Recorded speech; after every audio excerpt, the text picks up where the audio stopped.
हम लोग बात करने वाले थे एग्जीक्यूटिव आर्गन पे। आपसे कहा गया था स्टेट के 3 प्रमुख आर्गन हैं, क्योंकि उसके 3 प्रमुख काम हैं। जो राज्य की अवधारणा है, तो राज्य की अवधारणा के 3 प्रमुख कृत्य ये निर्धारित किए गए थे।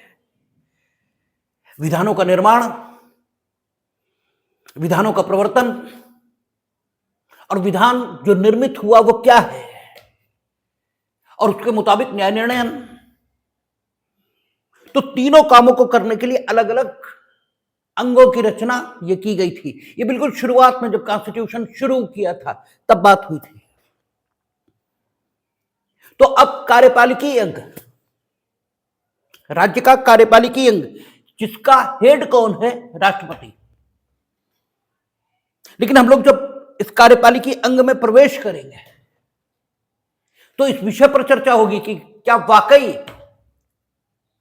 राष्ट्रपति कार्यपालिकी अंग के प्रमुख हैं, यानी व्यक्तिगत तौर पर राष्ट्रपति क्या कार्यपालिकी अंग के प्रमुख? क्या राष्ट्रपति इंडिविजुअल कैपेसिटी में देश के कार्यपालिकी प्रशासन को चलाते हैं? क्योंकि आपकी एक इंडिविजुअल कैपेसिटी होती है और एक आपकी सामाजिक स्थिति यह होती है। तो सामाजिक स्थिति में जो कुछ आपको करना पड़ता है, हो सकता है व्यक्तिगत हैसियत में आप वो करो भी ना। तो इंडिविजुअल कैपेसिटी अलग है। इंडिविजुअल कैपेसिटी में कर्ता आप हैं, और जो सामाजिक हैसियत है उसमें कर्ता आप नहीं होते, बल्कि आप जो कुछ करोगे उस सामाजिक हैसियत में वो पूर्व निर्धारित है। आपकी जगह पर आपसे पूर्व जो काम कर रहा था वो वैसा करता आ रहा था, इसलिए आप भी वैसा करोगे। इंडिविजुअल कैपेसिटी ऐसी है जिसमें आप जो चाहो सो करो। तो राष्ट्रपति इंडिविजुअल कैपेसिटी में देश के कार्यपालिकी प्रशासन के प्रमुख नहीं हैं। ये व्यवस्था के नाते कार्यपालिकी प्रशासन के प्रमुख माने जाते हैं। यद्यपि यह भी ठीक है कि हिंदुस्तान में कार्यपालिकी प्रशासन का जो वास्तविक प्रमुख है वो प्रधानमंत्री है, लेकिन इसके बाद यह भी उतना ही ठीक है कि प्रधानमंत्री भी सब कुछ करने को स्वतंत्र नहीं है, क्योंकि हमने कॉन्स्टिट्यूशन की सर्वोच्चता इसको स्वीकार किया है। हालांकि सो कॉल्ड पढ़े लिखे से लोग आपको यह कहते मिल जाएंगे कि प्रधानमंत्री जो चाहे सो कर दे, तो यहां जो चाहे सो कोई नहीं कर सकता, चाहे वो सुप्रीम कोर्ट है, चाहे वो संसद है, और चाहे वो कार्यपालिकी प्रशासन के प्रमुख राष्ट्रपति हो या प्रधानमंत्री। हम लोगों ने चर्चा की थी कि इंग्लैंड की संसद और भारत की संसद, इसके बीच अंतर कहां पर है? तो आपसे कहा गया था कि इंग्लैंड की संसद वहां के संविधान का क्रिएशन नहीं है। इंग्लैंड की संसद को इंग्लैंड के संविधान ने उत्पन्न किया हो, यह स्थिति नहीं है। जबकि हिंदुस्तान में संविधान भारत की संसद के संगठन का तरीका और भारत की संसद होगी, दोनों बातें कहता है। तो हमारे यहां संसद संविधान की उपज है, जबकि इंग्लैंड में उनके जो संवैधानिक सिद्धांत हैं वे स्वयं संसद की देन है। ठीक है, संसद ने विभिन्न अधिनियमों के माध्यम से जो संवैधानिक सिद्धांत हैं, समानता, स्वतंत्रता, लोकतांत्रिक पद्धति से देश का प्रशासन चलना, यह सब संसद ने अधिनियमों के माध्यम से वहां सुनिश्चित किया है। इसलिए वहां संसद सर्वोच्च है। कानूनी तौर पर इंग्लैंड की संसद की शक्ति पर कोई रोक नहीं, वो जो चाहे सो कर दें। और हमने आपसे कहा था, लेकिन वहां की जो पॉलिटिकल सिचुएशन है, वहां स्थिति ये कि वहां कोई भी सरकार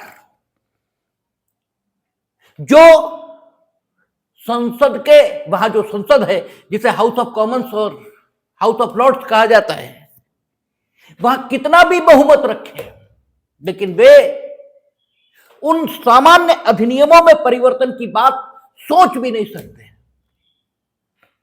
जो स्वयं में संवैधानिक सिद्धांतों को समाहित किए हुए हैं, अपने में शामिल किए हुए हैं।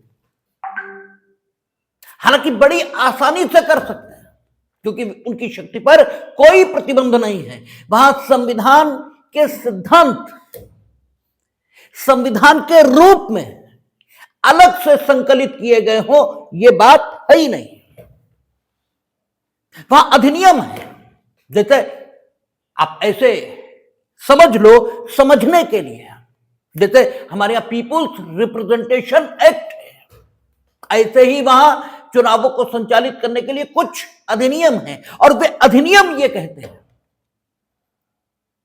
कि लोकतंत्रात्मक पद्धति से एडल्ट सफ्रेज के आधार पर हाउस ऑफ कॉमन्स आदि के सदस्य चुने जाएंगे, जबकि यह बात हमारे यहां स्वयं संविधान में लिखी है।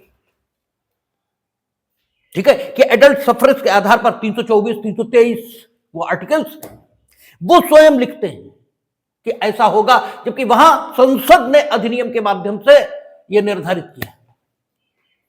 और चूंकि संसद ने अधिनियम के माध्यम से निर्धारित किया, इसलिए कहा यह जाएगा कि वहां संवैधानिक सिद्धांतों को अधिनियमों में शामिल करने का काम किसने किया? पार्लियामेंट ने।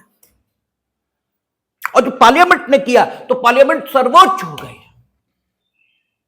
और जब सर्वोच्च हो गई तो उसकी शक्ति पर किसी प्रकार का प्रतिबंध है ही नहीं। जबकि हिंदुस्तान में यह स्थिति चलेगी ही नहीं। क्यों? हमने संविधान की सर्वोच्चता को स्वीकार किया है, और यह संसद संविधान का क्रिएशन है, और संसद ही नहीं। सबसे बड़ी दिक्कत यह है कि आप आम मूर्खों की बात से बड़े प्रभावित रहते हैं। आपको यह लगता है कि मानो संसद तो संविधान का क्रिएशन है, लेकिन उच्चतम न्यायालय शायद संविधान से बड़ा है। स्वयं उच्चतम न्यायालय भी संविधान का ही क्रिएशन है, और उच्चतम न्यायालय भी उस शक्ति का उपयोग नहीं कर सकता जो स्वयं संविधान ने उसे नहीं दी।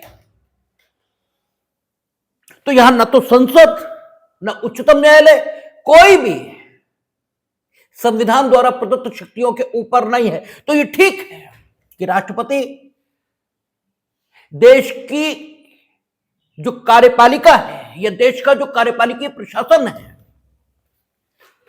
उसके प्रमुख माने गए हैं। लेकिन देश का जो कार्यपालिकीय प्रशासन है, इसका वास्तविक प्रमुख प्रधानमंत्री ही है। ये कैसे है, क्यों है, इसकी चर्चा आगे करेंगे हम लोग, जब इस बिंदु पर विचार करेंगे, इस प्रश्न पर विचार करेंगे कि क्या राष्ट्रपति देश की जो कार्यपालिका है उसके वास्तविक प्रमुख हैं। तो हम पाएंगे कि जो संवैधानिक व्यवस्था है, जो संविधान के विभिन्न आर्टिकल्स, उन आर्टिकल्स में जो व्यवस्था दी गई, उस व्यवस्था के मुताबिक न तो राष्ट्रपति देश की कार्यपालिकीय प्रशासन के प्रमुख हैं, और न ही हो सकते हैं, हो भी नहीं सकते। जो संविधान के आर्टिकल्स हम लोग देखते जाएंगे एक के बाद एक, उनमें जो पोजीशन निकलेगी वो पोजीशन ऐसी होगी कि राष्ट्रपति चाहे तो देश की जो कार्यपालिका है उसके प्रमुख हो ही नहीं सकते, हो ही नहीं पाएंगे। देश की कार्यपालिकी शक्ति का उपयोग वो जरूर करते हैं, देश के कार्यपालिकी प्रशासन के प्रमुख हैं, ये लिखा भी है, लेकिन वास्तविक प्रमुख प्रधानमंत्री ही हैं, प्राइम मिनिस्टर ही हैं। राष्ट्रपति ना है और ना हो सकते हैं। वास्तविक प्रमुख का मतलब यह होता है कि देखने के लिए तो राष्ट्रपति प्रमुख, लेकिन इनफैक्ट होगा वही जो प्राइम मिनिस्टर चाहेंगे। ऐसा क्यों है? ठीक है, क्या राष्ट्रपति हर मामले में प्राइम मिनिस्टर की राय के मुताबिक चलेंगे? और राष्ट्रपति अगर प्राइम मिनिस्टर की राय के मुताबिक न चले तो क्या होगा? और राष्ट्रपति को प्राइम मिनिस्टर की राय के मुताबिक क्यों चलना चाहिए? इसका मॉरल ग्राउंड, इसका नैतिक आधार आखिर क्या है? और जब राष्ट्रपति को प्राइम मिनिस्टर की राय के मुताबिक ही चलना है, तो फिर राष्ट्रपति के इंस्टीट्यूशन की जरूरत क्या है? भाई, अननेसेसरी देश पर एक खर्च लाद दिया जाए, इसका लाभ क्या है? इसका फायदा क्या है? कोई शोपीस देश के जीवन में रखा जाए जरूर, ऐसी बात तो होती नहीं, तो फिर रखा क्यों? इन सब प्रश्नों पर हम लोग विचार करेंगे। लेकिन प्रथमतः देश का एक राष्ट्रपति होगा, इस संबंध में जो संवैधानिक व्यवस्था है उसे देख लेना चाहिए। सबसे पहले उसकी बात होनी चाहिए, फिर हम बात करेंगे कि देश की जो कार्यपालिका है उसके वास्तविक प्रमुख ये राष्ट्रपति हैं या प्रधानमंत्री। और वास्तविक प्रमुख कोई हो, चाहे राष्ट्रपति हो चाहे प्रधानमंत्री, लेकिन वो सब कुछ नहीं कर सकते जो वो चाहें। उनके ऊपर संवैधानिक बाध्यताएं हैं, क्योंकि संविधान सर्वोच्च है और ये दोनों प्राधिकारी संविधान की उपज हैं। और संविधान स्वयं इन्हें बता रहा है कि ये क्या कर पाएंगे और क्या नहीं कर पाएंगे। इसलिए हिंदुस्तान में कोई भी जो चाहे सो नहीं कर सकता। ठीक है, स्वतंत्रता प्राप्त होने से पूर्व न भारत का कोई राष्ट्रपति था और न भारत एक गणतंत्र था, दोनों ही नहीं थे।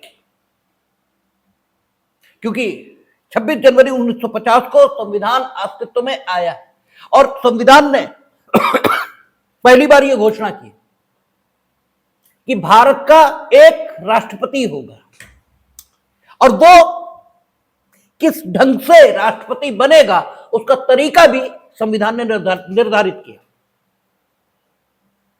और वो तरीका मनोनयन का नहीं था, किसी विशेष वंश से राष्ट्रपति आएंगे ऐसी स्थिति नहीं थी। इसीलिए भारत गणतंत्र बना। भारत गणतंत्र है ये कहा क्यों जाता है? इसीलिए कहा जाता है कि भारत का जो राष्ट्र प्रमुख है वो निर्वाचन के माध्यम से आएगा, वो किसी विशेष वंश में जन्म नहीं लेगा। आप उद्देशिका जब पढ़ते हैं तो वहां लिखा है, हम भारत के लोग भारत को एक संपूर्ण प्रभुत्व संपन्न समाजवादी पंथ निरपेक्ष गणराज्य बनाने के लिए। तो जो हमने शुरुआत की थी कॉन्स्टिट्यूशन की, तो आपको गणराज्य का अर्थ बताया था। हमने ये सवाल उठाया था कि 26 जनवरी को गणतंत्र दिवस क्यों कहते हैं। तो आप सबने उत्तर दिए थे कि साहब इस दिन संविधान लागू हुआ था। तो हमारा आपसे फर्दर क्वेश्चन था कि तो फिर इसे संविधान दिवस कहें, इसे गणतंत्र दिवस क्यों कहते हैं। अंत में जो उत्तर निकल कर आया था कि गणतंत्र उसी राष्ट्र को कहा जाता है जिसका राष्ट्र प्रमुख निर्वाचित होता है, किसी विशेष वंश का प्रतिनिधि नहीं होता। और 26 जनवरी 1950 से पूर्व भारत का राष्ट्र प्रमुख कौन था? इंग्लैंड का सम्राट। और इंग्लैंड का सम्राट एंग्लो सैक्सन राजवंश का प्रतिनिधि वही होता था। इसलिए 26 जनवरी 1950 से पूर्व भारत गणतंत्र नहीं था। 26 जनवरी 1950 को संविधान अस्तित्व में आया, और जब संविधान अस्तित्व में आया तब अनुच्छेद 52 ये अस्तित्व में आया। और अनुच्छेद 52 ने कहा कि भारत का एक राष्ट्रपति होगा। उससे पहले इस प्रकार की व्यवस्था थी ही नहीं। और भारत का एक राष्ट्रपति होगा और उसके निर्वाचन की रीति क्या होगी वो भी दी गई। ये नहीं कहा कि भारत का राष्ट्रपति अमुक राजवंश से होगा, अमुक परिवार से होगा। भारत का एक राष्ट्रपति होगा और उसके निर्वाचन की रीति क्या होगी, उसे पद से हटाया कैसे जाएगा, उसके इलेक्टोरल कॉलेज में कौन कौन लोग शामिल होंगे, उसके निर्वाचन को चुनौती कैसे दी जाएगी, उसके निर्वाचित होने के लिए उसमें कौन कौन सी योग्यताएं ये होनी चाहिए। ये सारी बात जो कॉन्स्टिट्यूशन का भाग 5 है उसमें उल्लिखित की गई। और इसीलिए यह कहा जाता है कि 26 जनवरी 1950 को भारत गणतंत्र हुआ, क्योंकि 26 जनवरी 1950 को पहली बार देश में निर्वाचित राष्ट्रपति डॉक्टर राजेंद्र प्रसाद, ठीक है, वे राष्ट्रपति के रूप में काम करना प्रारंभ किए। उस दिन भारत गणतंत्र हुआ। उससे पहले भारत डोमिनियन था, गणराज्य नहीं था, ठीक है। और डॉक्टर राजेंद्र प्रसाद, आप कहेंगे कि संविधान की व्यवस्था के मुताबिक वे चुनकर नहीं आए थे, तो फिर भारत गणतंत्र कैसे हुआ? संविधान में दी गई व्यवस्था प्रभावी हुई 26 जनवरी 1950। लेकिन उस दिन जो राष्ट्रपति बना वो किसी परिवार में जन्म लेने के कारण नहीं बना, बल्कि इसलिए बना क्योंकि उससे पूर्व वो संविधान सभा का अध्यक्ष था। और संविधान सभा का प्रत्येक सदस्य उसी प्रकार निर्वाचित होकर आया था जैसे आजकल लोकसभा के सदस्य निर्वाचित होते हैं। इसलिए वो परिवार का सदस्य, अरे भाई, आदमी किसी न किसी परिवार का सदस्य तो होगा ही। आदमी कोई आसमान से तो टपकेगा नहीं, वो किसी न किसी परिवार का सदस्य तो होना ही है। तो आपका डॉक्टर राजेंद्र प्रसाद भी किसी न किसी परिवार के मेंबर थे। लेकिन परिवार का मेंबर होना और परिवार के मेंबर होने के कारण किसी पद पर आना दो डिफरेंट बातें हैं। हम लोग ठीक से विचार नहीं करते, इसलिए बेवकूफी की बात करते हैं। वंशवाद इसे नहीं कहते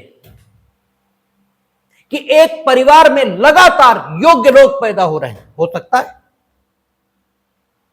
अगर एक ही परिवार में लगातार योग्य लोग पैदा हो रहे हैं और वे अपनी योग्यता के आधार पर कहीं पहुंच रहे हैं, तो इसमें इसे वंशवाद नहीं कहते हैं।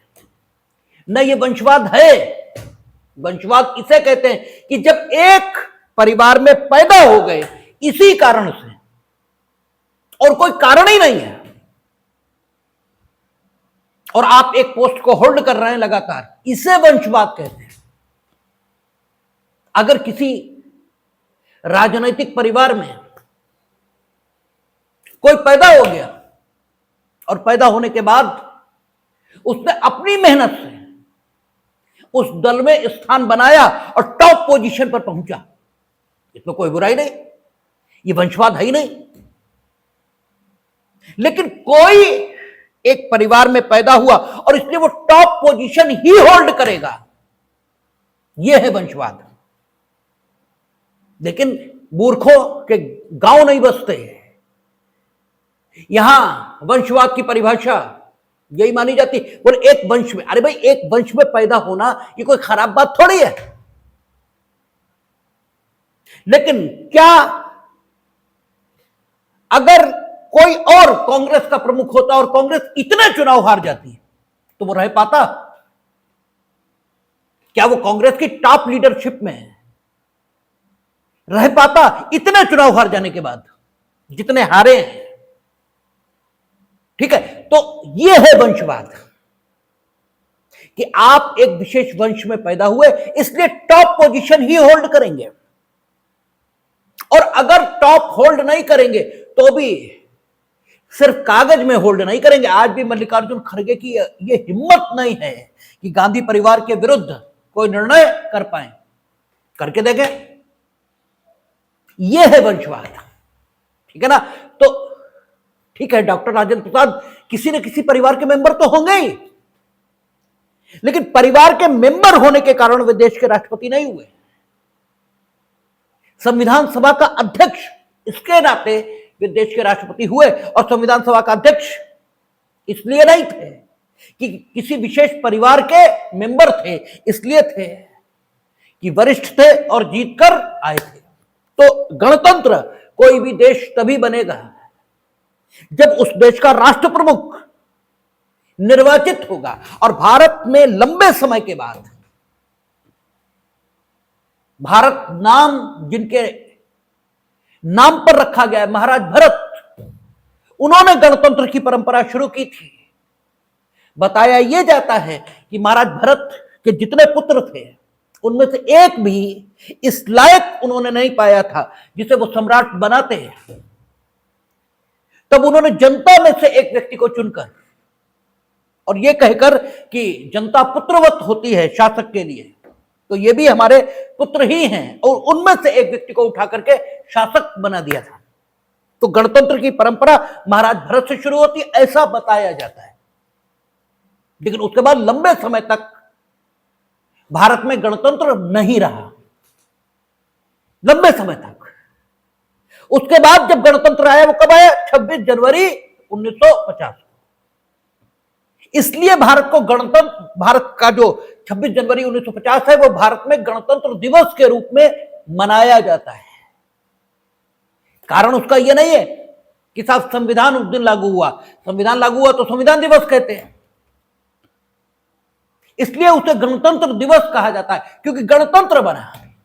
और गणतंत्र बनने में महत्वपूर्ण योगदान अनुच्छेद 52 का है, जो कहता है भारत का एक राष्ट्रपति होगा।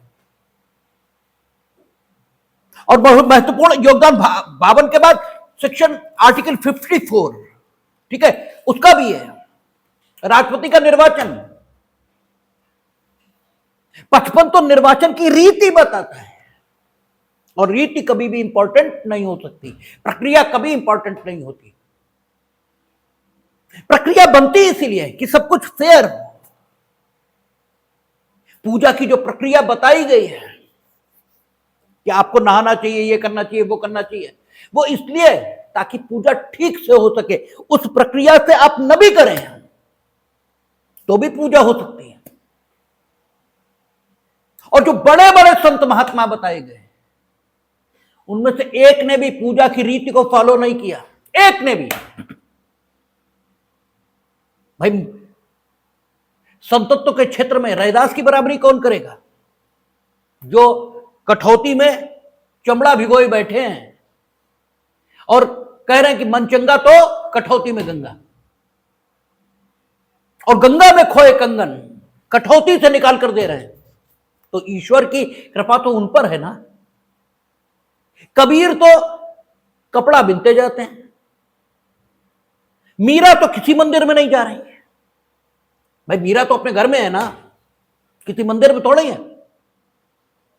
क्योंकि मीरा जहां होंगी मंदिर वहीं होगा। ठीक है, मीरा जहां होगी, तुम जहां होगे वहां मंदिर हो जरूरी नहीं है, मीरा जहां होगी मंदिर वहीं होगा। क्योंकि भगवान तो कड़कड़ में है, कोई किसी मंदिर में भी है और यहां भी है, तो आमनी प्रेजेंट है। मूर्ति पूजा के पीछे जो बात बताते हैं वो सिर्फ इतनी कि भगवान असीम है, निराकार है, या सब सर्वव्यापी है।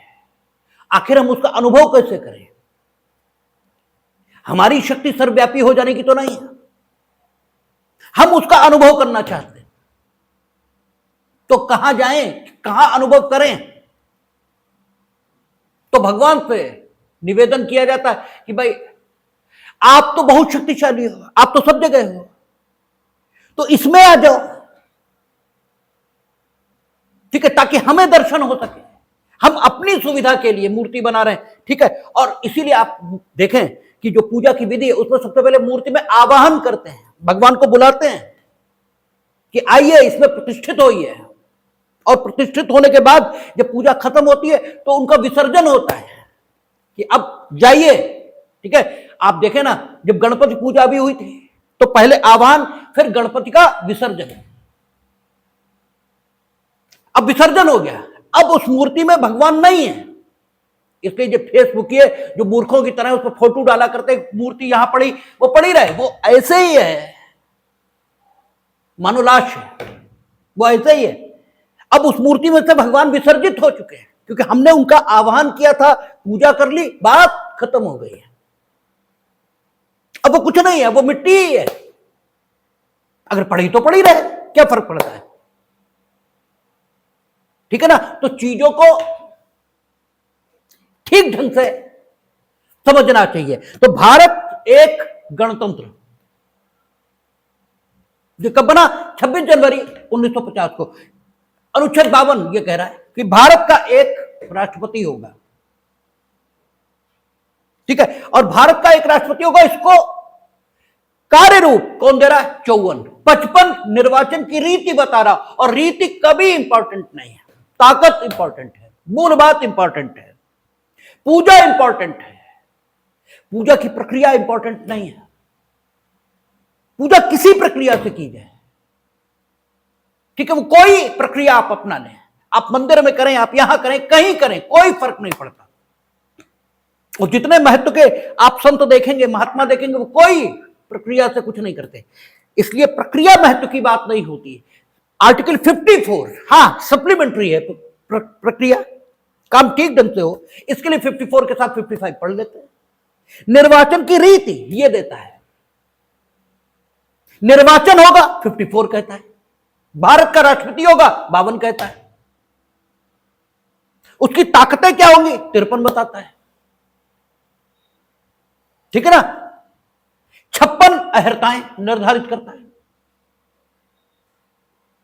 ठीक है, तो अगर आप इस ढंग से बेयर को याद करते हैं तो बेयर दिमाग में बैठता है, दिमाग में। फिर ना इसे लिखने की जरूरत है, ना इसे रटने की जरूरत है, कुछ जरूरत ही नहीं। एक बार ठीक से समझ ली जाए बात तो फिर सारी जरूरतें खत्म है। ठीक से समझा तो जाए बात को। 52 कहता भारत का एक राष्ट्रपति होगा। अक्सर कंपटीशन में आपसे पूछेंगे कहां लिखा है, फिर आप तारे गिनना है, 53 में या 52 में।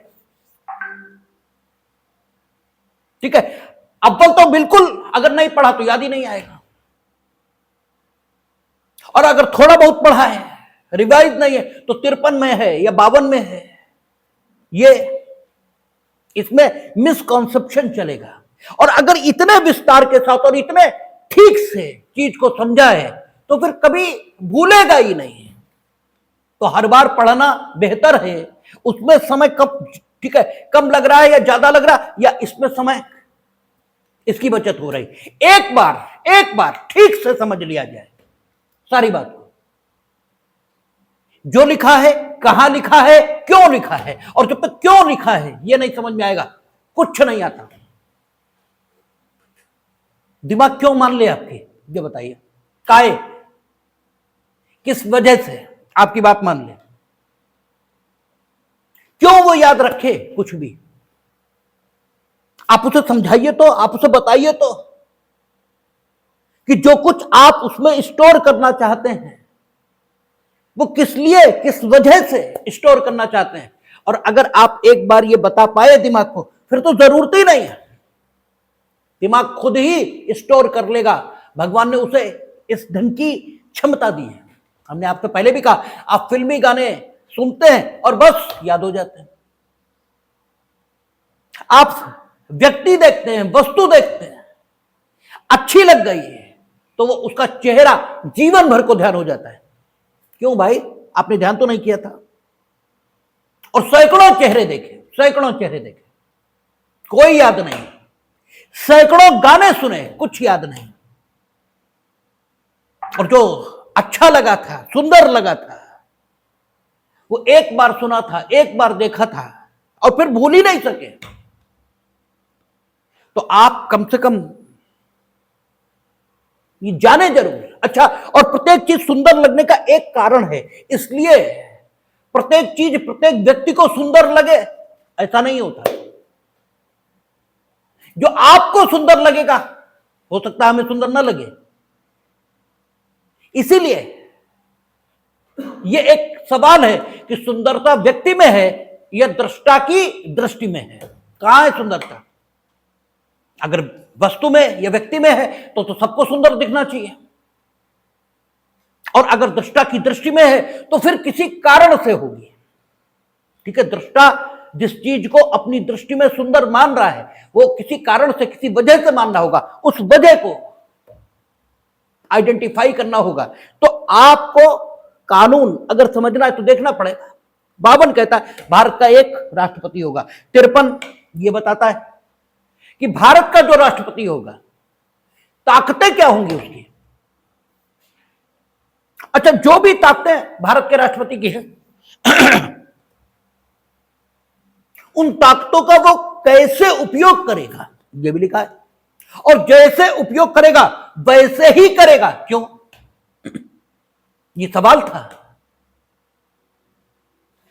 जो संविधान सभा थी जब वो अनुच्छेद 54 बना रही थी या अनुच्छेद 52 बना रही थी कि भारत का एक राष्ट्रपति होगा, तो उसके समक्ष सवाल था कि भारत का राष्ट्रपति कैसे होगा, मीनिंग देयर बाय कैसे आएगा, कैसे बनेगा।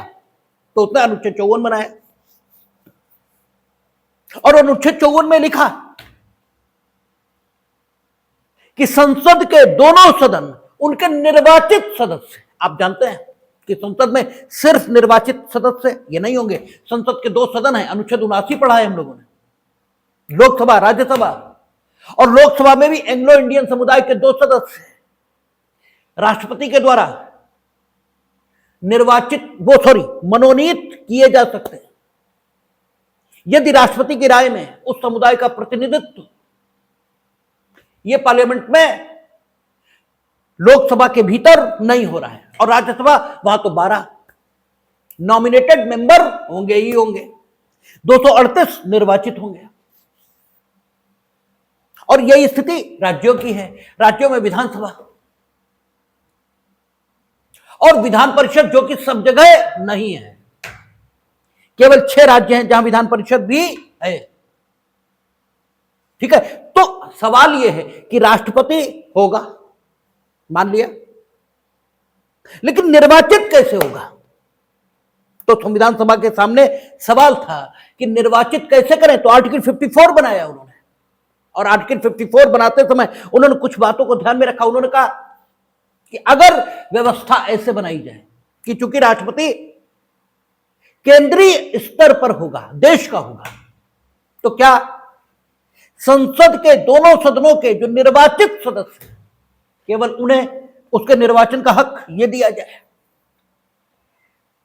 यानी केवल संसद के सदस्य जैसे उपराष्ट्रपति को चुनते हैं। और एक चीज यहीं पर बोल रहे हैं, आपसे कई बार प्री वगैरह में यह पूछ दिया जाता है कि उपराष्ट्रपति को जो वेतन मिलता है, ठीक है, क्या उपराष्ट्रपति के रूप में मिलता है? तो उपराष्ट्रपति के रूप में उपराष्ट्रपति को कोई वेतन नहीं मिलता। उपराष्ट्रपति जो वेतन पाता है वो राज्यसभा के सभापति के तौर पर पाता है। उपराष्ट्रपति के तौर पर उसे कोई वेतन नहीं मिलता। तो ये सवाल था कि राष्ट्रपति इसे संसद के दोनों सदन जो हैं इनके निर्वाचित सदस्य इन्हीं को चुनना चाहिए, क्योंकि वो केंद्रीय स्तर पर होगा और केंद्रीय स्तर पर काम करेगा। क्या ये स्थिति रखी जाए तो ये विचार उठा संविधान सभा में कि अगर ऐसा करेंगे तो बड़ा नैरो बेसिस हो जाएगा राष्ट्रपति का। राष्ट्रपति पूरे भारत का राष्ट्रपति है, और भारत क्या है? राज्यों का संघ। ठीक है, लेकिन ये राज्यों का ऐसा संघ नहीं है जिससे राज्य पृथक हो सके। जैसे आप क्या हैं? हड्डी, मांस, मज्जा, रक्त, इसके संघ, लेकिन हड्डी, मांस, मज्जा आपसे अलग नहीं किया जा सकता।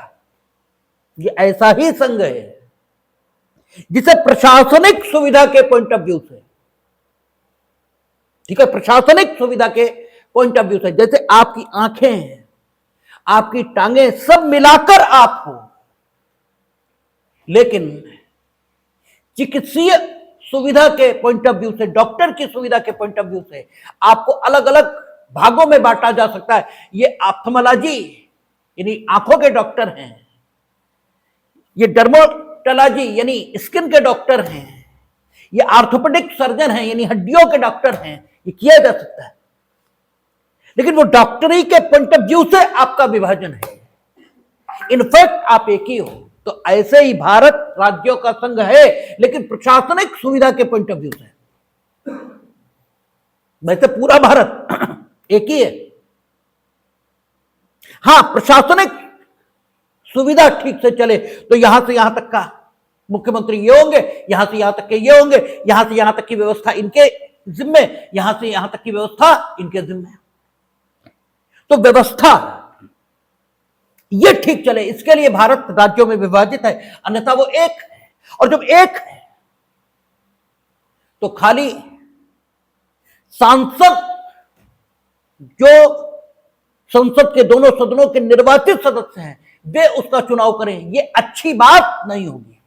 इसलिए हम लोग आर्टिकल 54 देखेंगे, वहां क्या है कि प्रेसिडेंट का जो इलेक्टोरल कॉलेज है, उस इलेक्टोरल कॉलेज में राज्यों की जो विधानसभाएं हैं उनके निर्वाचित सदस्य, विधान परिषद नहीं कहा क्योंकि विधान परिषद सब जगह है ही नहीं, वो सिर्फ 6 राज्यों में है, इसलिए राज्यों की विधानसभाओं के निर्वाचित सदस्य।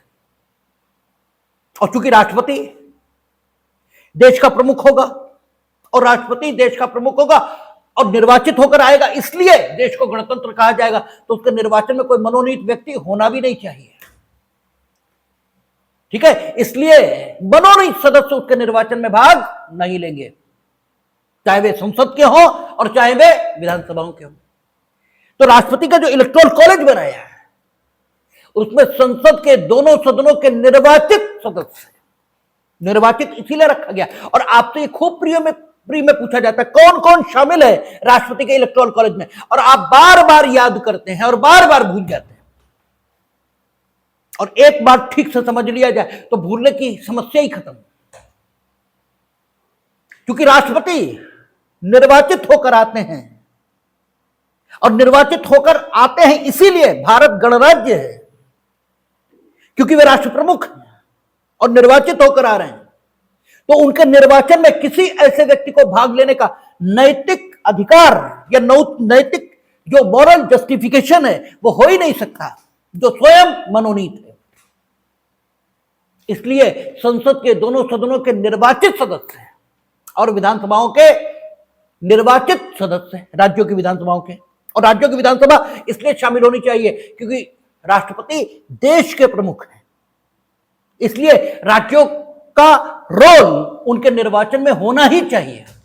और विधान परिषद को उसमें इसलिए भाग नहीं लेना चाहिए क्योंकि पूरे देश में विधान परिषदों की संरचना प्रत्येक राज्य में हो यह ही नहीं,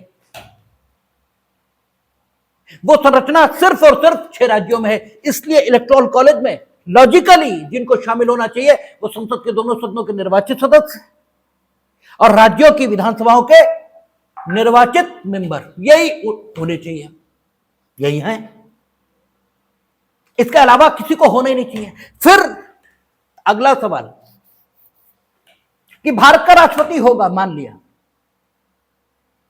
संसद के दोनों सदन उसे चुनेंगे, यानी संसद के दोनों सदनों के निर्वाचित सदस्य उसे चुनेंगे।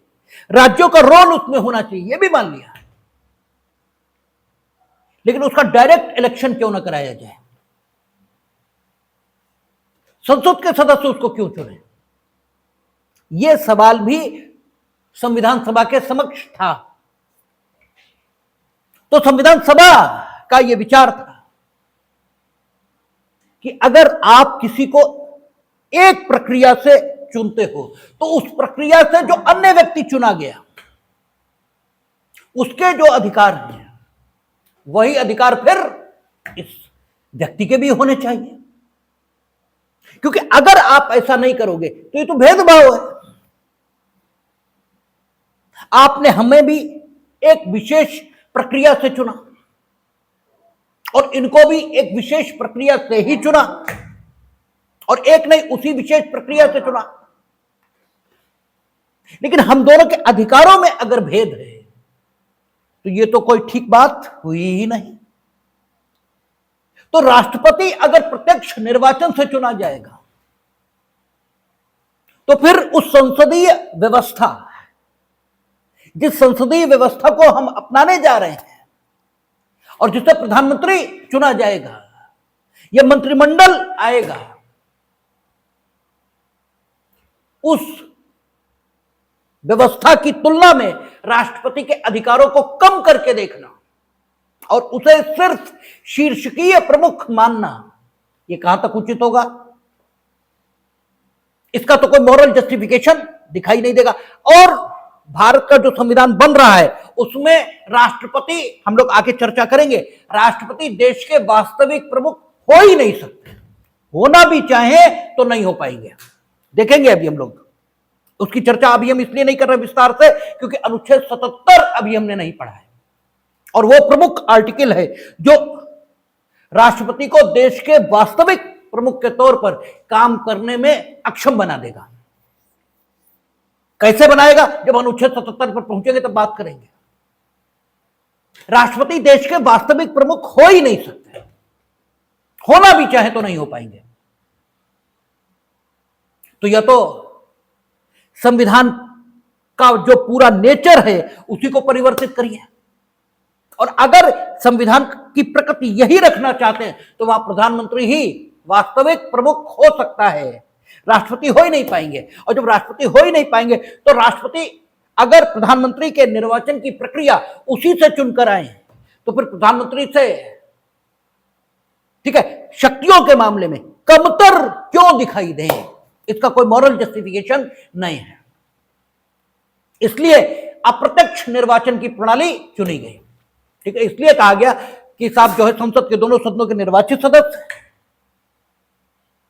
और राज्यों की विधानसभाओं के निर्वाचित। एक और दिक्कत थी, आप सोचो राष्ट्रपति तो पूरे देश का होगा। अब पूरे देश में एक साथ राष्ट्रपति के लिए चुनाव कराना ये कितना खर्चीला अपने आप में होगा और कितना असुविधाजनक। बड़ी बड़ी बातें मार लेना अलग बात है और अपने फायदे में बात करना यह भी अलग बात है,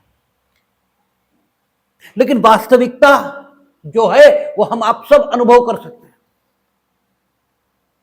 ईवीएम पर आरोप आप कितने भी लगाएं, लेकिन ये सही है, वो बिल्कुल फेयर रिजल्ट देती है। अगर फेयर देती है, जहां तुम हार जाओ वहां ईवीएम ठीक है और जहां जीत जाओ वहीं खराब है। वो जहां तुम जीत जाओ वहीं खराब और जहां तुम हार जाओ वहीं ठीक है। सब ऐसा ही है, जहां जीत जाओ वहां ठीक और जहां हार जाओ वहां खराब है। ये कौन सी बात हुई? अच्छा, और ये कॉमन नॉलेज का विषय है कि जब बैलेट बॉक्स से चुनाव होते थे तो लूटे जाते थे बैलेट बॉक्स। ये कॉमन नॉलेज का विषय है। कब्जा हो जाते थे पोलिंग बूथ, ठीक है। ईवीएम में कब्जा हो ही नहीं पाएगा। 1 मिनट लगता है एक वोट कास्ट होने में, हो ही नहीं पाएगा। इतनी देर में पुलिस आ जाएगी, हो ही नहीं सकता। और आप ये मांगे इसीलिए करते हैं ताकि गड़बड़ कर पाए, ठीक है। नहीं तो जहां जीतते हो वहां ईवीएम पर सवाल क्यों नहीं उठाते? अगर मॉरल जस्टिफिकेशन है तो जहां जीते वहां इस्तीफा दे दो कि हम तो गलत तरीके से जीत के आ गए, ईवीएम चूंकि गलत थे तो ये लोग गलत लोग हैं कि ईवीएम की जीत के आधार पर मुख्यमंत्री बने। हम तो मॉरल आदमी हैं, ईवीएम की जीत के आधार पर बनेंगे ही नहीं। जब तक भारत सरकार निर्णय नहीं करेगी कि हम बैलेट बॉक्स से चुनाव कराएंगे तब तक ईवीएम की जीत को हम जीत नहीं मानेंगे। कहो एक बार कहो तो पता लगेगा। तो कुछ नहीं, ये सिर्फ बेकार की बात है। तो अगर राष्ट्रपति को हम प्रत्यक्ष निर्वाचन से चुने तो एक ही दिन चुनाव कराना पड़ेगा पूरे देश में। कैसे कराएंगे? और फिर इतनी हेक्टिक एक्सरसाइज चलाई जाए और उसका राष्ट्रपति बोले कार्यपालिका प्रमुख कहने भर को है, वास्तव में तो प्रधानमंत्री। तो फिर इस एक्सरसाइज की जरूरत क्या है भाई? आप इतनी बड़ी एक्सरसाइज करें भी और उसका कोई लाभ भी ना दिखे तो क्यों ऐसा हो? ये सारे प्रश्न संविधान सभा के समक्ष थे, जिसकी वजह से उन्होंने ये कहा अनुच्छेद 52 की भारत का एक राष्ट्रपति होगा। लेकिन उसके निर्वाचन करने वाले निर्वाचक गणों में जो शामिल होंगे वे अनुच्छेद 54 के मुताबिक संसद के दोनों सदनों के निर्वाचित सदस्य और राज्यों की विधानसभाओं के निर्वाचित सदस्य यही होंगे, ताकि राष्ट्रपति केंद्र और राज्य दोनों का प्रतिनिधि ये बन जाए और साथ ही साथ इसका निर्वाचन आसानी से हो सके और वो मॉरल जस्टिफिकेशन अराइज भी न हो जो इसका प्रत्यक्ष निर्वाचन जनता से कराए जाने की दशा में जन्म लेगा और यह मांग करेगा कि राष्ट्रपति को भी प्रधानमंत्री के बराबर शक्ति संपन्न बनाया जाए। अच्छा, एक बार आप नबी बनाए, चलो कागजों में, लेकिन नैतिकता की अपनी ही ताकत होती है, ठीक है ना। कहते सत्य प्रकट होकर रहेगा, तुम कुछ भी कर लो। चलो तुम इस संविधान में लिख दो कि राष्ट्रपति प्रमुख होंगे, लेकिन संविधान में इस प्रकार लिख दो कि राष्ट्रपति प्रमुख हो ही ना पाए, जैसा वर्तमान में है। ठीक है, लिखा जरूर है, लेकिन राष्ट्रपति कॉन्स्टिट्यूशनल सेंस में वैसे ही देश के प्रमुख हैं जैसे आपके पिताजी कितने भी बूढ़े क्यों न हो जाएं, परिवार के प्रमुख वही होते हैं, जबकि वास्तव में एक स्थिति आने के बाद वो कोई निर्णय ही नहीं करते, निर्णय सारे आप लोग करते हैं। ऐसे ही राष्ट्रपति देश के प्रमुख वो कोई निर्णय नहीं लेते। हाँ, कभी कभी वो आपके पिताजी आपसे कह देते कि भाई रिकंसीडर इस मामले को कर लो, और आप रिकंसीडर करके अगर कहते नहीं नहीं यही ठीक है तो वो उसे मान भी लेते हैं। यही भूमिका राष्ट्रपति की है। ठीक है, वो देश के बड़े बुजुर्ग की भूमिका में है। तो चलो आप व्यवस्था ऐसे बना लो और मान लो आप राष्ट्रपति का प्रत्यक्ष निर्वाचन होगा, ये लिख देते और व्यवस्था ऐसे ही रखते। लेकिन कालांतर में आफ्टर सम टाइम अगर कोई ऐसा आदमी राष्ट्रपति बन जाता है जो इस व्यवस्था के विरुद्ध बोलता, तो उसकी बात को काटने के लिए मॉरल जस्टिफिकेशन कोई नहीं होता। वो कहता भाई हम भी तो प्रत्यक्ष चुन कर आए हैं जनता से, और आप भी प्रत्यक्ष चुन कर आए, तो आप ही ये क्यों करोगे, हम क्यों नहीं करेंगे। ठीक है, और सत्य की अपनी ताकत है, नैतिकता की अपनी ताकत है, उसकी इस बात में वजन होता है, और इस वजन के साथ देश के लोग जा सकते थे। इसलिए मॉरल जस्टिफिकेशन अराइज ही ना हो पाए, इसके लिए अनुच्छेद 54 में बड़े सोच समझकर उसके अप्रत्यक्ष निर्वाचन की व्यवस्था की गई, और व्यवस्था इस प्रकार बनाई गई कि पूरे देश का उसमें प्रतिनिधित्व तो ये भी हो जाए, और पूरे देश के सिर्फ उन्हीं लोगों का प्रतिनिधित्व हो जो उसकी निर्वाचित राष्ट्रपति का जो स्वरूप है, उसकी जो भूमिका है, उसको किसी भी ढंग से कमतर न कर पाए। इसलिए ये सारी व्यवस्था ऐसे बनाई गई। आप अगर ये क्यों ऐसे है इसे समझ लेंगे तो फिर इसे रटने की जरूरत नहीं बचती। अनुच्छेद 52 में ये लिखा और 53 में क्या लिखा और 54 में क्या लिखा और 55 में क्या लिखा, कुछ रटने की जरूरत नहीं है। भारत का एक राष्ट्रपति होगा, अनुच्छेद 52 कहता है, और 53 ये बताता है उसका काम क्या है। ठीक है, कहता है अनुच्छेद 53 संघ की कार्यपालिका शक्ति राष्ट्रपति में निहित होगी और वह इसका प्रयोग इस संविधान के अनुसार स्वयं या अपने अधीनस्थ अधिकारियों के द्वारा करेगा। एक बात तो तय हो गई कि संघ की कार्यपालिका शक्ति उसमें निहित होगी, जैसे परिवार की समस्त कार्यपालिकी शक्ति आपके पिताजी में निहित है, लेकिन वे उसका प्रयोग कभी कभी स्वयं और कभी कभी या यूं कहें अक्सर आपके माध्यम से करते हैं, और आप उनके पारिवारिक सेंस में अधीनस्थ माने जाएंगे। हालांकि पारिवारिक व्यवस्था में अधीनस्थ शब्द का प्रयोग ये अपने में उचित नहीं है, लेकिन फिर भी just to understand the concept this word may be used. ठीक है, इसका प्रयोग हो सकता है।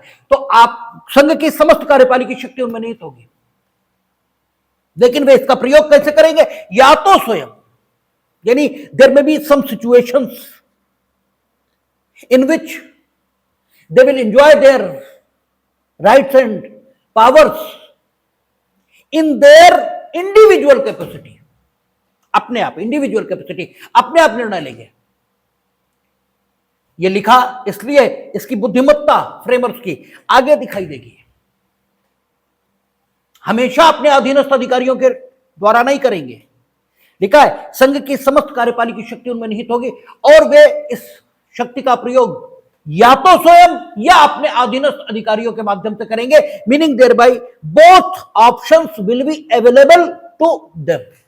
दोनों विकल्प उनके पास होंगे कि वे स्वयं भी काम कर सकते हैं और अपने अधीनस्थ अधिकारियों के माध्यम से भी काम कर सकते हैं। अब वे चूंकि सिंबल ऑफ नेशन है, इसलिए उन्हें यह बताना ठीक नहीं लगता कि आप किन दशाओं में स्वयं काम करें और किन दशाओं में अपने अधीनस्थ अधिकारियों के माध्यम से काम करें, यह बताना उन्हें ठीक नहीं लगता। ठीक है ना। आप अपने पिताजी की बुद्धि पर विश्वास कर सकते हो कि वे ये समुचित तौर पर निर्णय ले लेंगे कि किन दशाओं में उन्हें हस्तक्षेप करना चाहिए अपनी इंडिविजुअल कैपेसिटी में और किन दशाओं में आपके निर्णय को ही निर्णय के तौर पर मान्यता दे देनी चाहिए। ठीक है ना। यह उन्हें बताना ठीक नहीं लगेगा, इसलिए कॉन्स्टिट्यूशन में इस विषय पर मौन है कि किन कार्यों को राष्ट्रपति इंडिविजुअल कैपेसिटी में यानी अपने मन से, अपनी बुद्धि से, अपने विवेक से निर्णित करेंगे और किन स्थितियों में वे देश के संवैधानिक प्रमुख अर्थात देश की संवैधानिक व्यवस्था अर्थात मंत्रिमंडल की सलाह के मुताबिक काम करेंगे। यानी मंत्रिमंडल कौन है? उनके अधीनस्थ है ना, यानी अपने अधीनस्थ अधिकारियों के माध्यम से काम करेंगे। यह बताना ठीक नहीं लगता। यह उन पर विश्वास किया जा सकता है कि अकॉर्डिंग टू सिचुएशन वे निर्णय ले लेंगे। ठीक है ना। और जब वो निर्णय ले लिए उन्होंने तो ये माना जाएगा राष्ट्रपति ने निर्णय लिए। अब आगे हम लोग देखेंगे, जब प्रवेश करेंगे तो सुप्रीम कोर्ट के जजमेंट आएंगे, वो ये कहेंगे कि ठीक है, जैसे राष्ट्रपति प्रधानमंत्री को नियुक्त करेंगे, यहां सिचुएशन ये डिमांड करती है कि उन्हें मंत्रिमंडल की राय पर फैसला नहीं करना चाहिए। अरे भाई, अभी चुनाव हुए, चुनाव में जो वर्तमान प्रधानमंत्री है उसकी पार्टी हार गई, लेकिन अगर यह मान लिया जाए कि राष्ट्रपति किसी भी सिचुएशन में अपनी इंडिविजुअल जो उनकी कैपेसिटी है उसमें निर्णय कर ही नहीं सकते, तो एक तो अनुच्छेद 53 का वायलेशन है, क्योंकि 53 कहता है या तो स्वयं या अपने अधीनस्थ अधिकारियों के माध्यम से, तो एक तो 53 का वायलेशन हो जाता है। दूसरा, सिचुएशन ऐसी एब्सर्ड हो जाती है, भाई जो हारा हुआ प्रधानमंत्री भले ही है, वर्तमान जो प्रधानमंत्री उसकी पार्टी हार चुकी है, लेकिन वो अपने खिलाफ राय न दे तो दे भी सकता है। हो सकता है वो मॉरल आदमी हो, वो कहे भाई हम हार गए, अब जो जीत के आया उसे बनाओ, लेकिन ना हुआ तब हम विश्वास तो नहीं कर सकते। उसने राय न दी तब राष्ट्रपति क्या करेंगे? तो एक तो अनुच्छेद 53 का वायलेशन हो जाएगा, और दूसरा संवैधानिक ढंग से व्यवस्था को चलाना मुश्किल होगा। इसलिए 53 में लिखा या तो स्वयं, this is the situation in which the situation demands that they should take the decision in their individual capacity। ठीक है, और यही सुप्रीम कोर्ट के डिसीजन आएंगे आगे। लेकिन नॉर्मली उन्हें देश का प्रशासन अपने अधीनस्थ अधिकारियों के माध्यम से ही चलाना चाहिए, क्योंकि आपके पिताजी भी इन, ठीक है, बहुत वैसी परिस्थिति हो तभी हस्तक्षेप करते हैं, अन्यथा नहीं करते। तो यही स्थिति है, या तो स्वयं या अपने अधीनस्थ अधिकारियों के माध्यम से। और किन स्थितियों में उन्हें स्वयं काम करना चाहिए और किन स्थितियों में अधीनस्थ अधिकारियों के माध्यम से काम करना चाहिए, इसको या इस विषय पर निर्णय लेने का हक स्वयं उनके ऊपर छोड़ दिया गया है। और इसलिए वो छोड़ा गया है क्योंकि वे नेशन के सिंबल हैं, प्रतीक हैं, और उन पर यह विश्वास किया जा सकता है कि वह ठीक ही निर्णय लेंगे और सिचुएशन के मुताबिक यह तय किया जाएगा कि इस सिचुएशन में उन्हें व्यक्तिगत हैसियत में काम करना चाहिए या देश के संवैधानिक प्रमुख होने के नाते अपने अधीनस्थ अधिकारियों के माध्यम से काम को करना चाहिए। और सुप्रीम कोर्ट ने उनके द्वारा जो विभिन्न स्थितियों में काम किए गए उनके आधार पर यह तय किया कि उन्होंने बिल्कुल ठीक किया है, और उसमें से उन स्थितियों की पहचान हुई है जहां पर वे स्वयं काम करेंगे और जहां पर वे संवैधानिक प्रमुख के रूप में काम करेंगे। लेकिन नॉर्मल सिचुएशन यही है कि वो कॉन्स्टिट्यूशनल हेड के तौर पर काम करते हैं। ठीक है, आगे कहता है पूर्वगामी उपबंध की व्यापकता पर प्रतिकूल प्रभाव डाले बिना संघ के रक्षा बलों का सर्वोच्च समादेश राष्ट्रपति में निहित होगा और उसका प्रयोग विधि द्वारा विनियमित होगा और पूर्वगामी उपबंधों की व्यापकता पर प्रतिकूल प्रभाव डाले बिना, ये शब्द लगे हैं, और पूर्वगामी उपबंधों की व्यापकता पर प्रतिकूल प्रभाव डाले बिना, ये शब्द अपने में बहुत महत्व के होते हैं। इसका मतलब यह हुआ कि 53 सबसेक्शन 1 में जो लिखा है वो प्रीवेल कर जाएगा, वो प्रीवेल करेगा। उसके अधीन रहते हुए यह समझा जाएगा कि राष्ट्रपति देश की सेनाओं के सर्वोच्च कमांडर हैं। तो देश की सेनाओं के सर्वोच्च कमांडर होने के नाते वो भारत की सेना को यह आदेश नहीं दे सकते कि जाकर के अमुक देश पर आक्रमण कर दो। क्यों? पूर्वगामी उपबंधों की व्यापकता पर प्रतिकूल प्रभाव डाले बिना, इसका मतलब यह हुआ कि या तो अपने आप करोगे या अधीनस्थ अधिकारियों के माध्यम से, और अधीनस्थ अधिकारियों के माध्यम से कब करोगे और कब अपने इंडिविजुअल कैपेसिटी में करोगे, यह निर्णय सिचुएशन के मुताबिक आपको लेना चाहिए। और सरकार, प्रधानमंत्री, उसके पास इंटेलिजेंस की रिपोर्ट, उसके पास 20 डिपार्टमेंट की रिपोर्ट ये होती हैं, अर्थात उसके पास सूचनाओं के बेहतर साधन है। वो ये निर्णय ठीक से ले सकता है कि किससे हमें लड़ाई करनी चाहिए और किससे हमें समझौता करना चाहिए।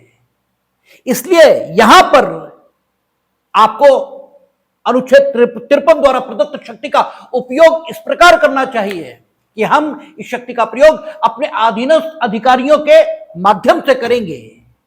हम सर्वोच्च कमांडर जरूर हैं, लेकिन जब हमारा मंत्रिमंडल हमें बताएगा, क्योंकि मंत्रिमंडल बेहतर समझ सकता है चीजों को कि अमुक देश पर आक्रमण होना चाहिए, तब हम सर्वोच्च कमांडर होने के नाते आदेश देंगे। ठीक है ना? तो पूर्वगामी उपबंधों की व्यापकता पर प्रतिकूल प्रभाव डाले बिना, ये महत्व के शब्द हैं। ठीक है, राष्ट्रपति संघ के रक्षा बलों का सर्वोच्च कमांडर होगा और रक्षा बलों का जो कमांड है वो अपने आप नहीं, उसका प्रयोग विधि द्वारा विनियमित होगा। यानी सर्वोच्च कमांडर होने के नाते वो ये नहीं कह सकते कि कल से तुम थल सेना अध्यक्ष हो, तुम जो है कर्नल। विधि द्वारा कानून होगा कि कैसे कैसे चुनाव होंगे, ठीक है ना, उसके मुताबिक। तो 53 सबसेक्शन 2 में जो लिखा है, ये 53 सबसेक्शन 1 की व्यापकता पर प्रतिकूल प्रभाव नहीं डाल रहा, और जो प्रतिकूल प्रभाव नहीं डाल रहा तो 53 सबसेक्शन 1 प्रीवेल कर रहा है, और जो प्रीवेल कर रहा तो सर्वोच्च कमांडर जरूर हैं, लेकिन सिचुएशन डिमांड कर रही है कि वे जो उनकी कमांड है सर्वोच्च बलों पर, उसका प्रयोग विधि द्वारा या अकॉर्डिंग टू लॉ करेंगे, और दूसरा जो सर्वोच्च कमांड है उसका उपयोग अपने अधीनस्थ अधिकारियों के माध्यम से करेंगे।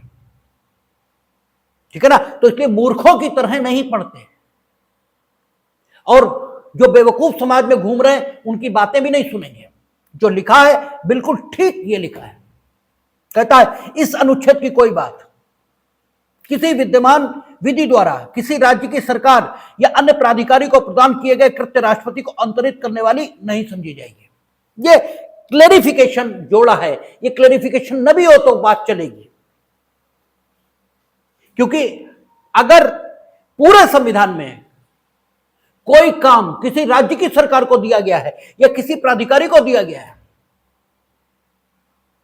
तो वो काम स्वयं संविधान के द्वारा उस राज्य की सरकार को दिया गया, और स्वयं संविधान द्वारा अन्य किसी प्राधिकारी को दिया गया, तो यह कैसे हो सकता है कि 53 जो इस संविधान का भाग है और जो आर्टिकल किसी अन्य को शक्ति दे रहा है वो भी इसी संविधान का भाग होते हुए, ठीक है, 53 लागू हो और वो लागू ना हो, यह कैसे संभव है? अगर इसी संविधान में कोई और आर्टिकल है जो किसी शक्ति को राज्य की सरकार को दे रहा है या राज्य के किसी अन्य प्राधिकारी को दे रहा है तो वो भी लागू होगा और 53 भी लागू होगा। इसका मतलब वो आर्टिकल जो किसी अन्य को शक्ति दे रहा है उस शक्ति को छोड़कर 53 के आधार पर सभी शक्तियां राष्ट्रपति में निहित होंगी। फिर उसे ऐसे पढ़ा जा सकता है और इसी को हार्मोनियस कंस्ट्रक्शन या निर्वचन का स्वर्णिम नियम यह कहा जाता है। तो इसलिए ये न भी लिखा हो तो भी इसे ऐसे ही पढ़ा जाएगा, लेकिन उन्होंने क्लियर कर देना ठीक समझा कि इस अनुच्छेद की कोई बात किसी विद्यमान विधि द्वारा किसी राज्य की सरकार, किसी विद्यमान विधि द्वारा किसी राज्य की सरकार, और विधि होगी तो कॉन्स्टिट्यूशन के प्रोविजंस के मुताबिक प्रदत्त शक्ति के आधार पर ही बनी होगी ना, तो अप्रत्यक्ष रूप से वह संविधान की ही उपज है, ऐसा ही कहा जाएगा। किसी राज्य की सरकार या अन्य प्राधिकारी को प्रदान किए गए कृत्य राष्ट्रपति को अंतरित करने वाली नहीं समझी जाएगी या राष्ट्रपति से भिन्न अन्य प्राधिकारियों को विधि द्वारा कृत्य प्रदान करने से संसद को निवारित नहीं करेगी। और यह बात स्वयं 53 में लिखी है, स्वयं 53 में, और 53 इस मतलब संसद को ताकत दे रहा ना, तो 53(3) ये भी तो संविधान का ही भाग हुआ। अगर 53(1) संविधान का भाग है तो 53(3) भी तो संविधान का भाग है, और 53(3) स्वयं राष्ट्रपति की शक्ति को प्रतिबंधित कर रहा है और कह रहा है कि अगर किसी कानून के माध्यम से किसी राज्य की सरकार या अन्य प्राधिकारी को कोई ताकत दी गई है तो यह नहीं समझा जाएगा कि 53(1) के आधार पर या 53(2) के आधार पर वो ताकत भी राष्ट्रपति को है, और ना ही संसद की शक्ति पर कोई प्रतिबंध होगा कि वो विधि द्वारा किसी अन्य को कोई शक्ति दे दे। तो 53(1) अगर राष्ट्रपति को शक्ति दे रहा तो 53(3) प्रतिबंध भी लगा रहा। तो आप ये कैसे कर सकते हैं कि साहब शक्ति प्रदाता जो उपबंध है उसे तो पढ़ लें और जो शक्ति पर निर्बंधन लगाने वाला उपबंध है उसे पढ़े ही ना, दोनों पढ़े जाएंगे ना। तो स्थिति क्या निकल कर आई कि राष्ट्रपति यूं तो कार्यपालिका प्रमुख हैं देश के, लेकिन स्वयं संसद विधि बनाकर कुछ शक्तियों को राज्यों की सरकार या अन्य प्राधिकारियों को दे सकती है, और इस प्रकार की विधि बनाने की शक्ति उन्हें यानी संसद को होगी भी, और सर्वोच्च कमांडर भी हैं, लेकिन विधि द्वारा विनियमन उनकी इस कमांड करने की शक्ति का हो सकता है। और चूंकि सिचुएशन ऐसा कहती है इसलिए सर्वोच्च कमांडर की जो उनकी हैसियत है उसे वे अपने अधीनस्थ अधिकारियों के माध्यम से ही इंजॉय करेंगे। आज इतना ही रखेंगे, कल प्रॉपर बात करेंगे।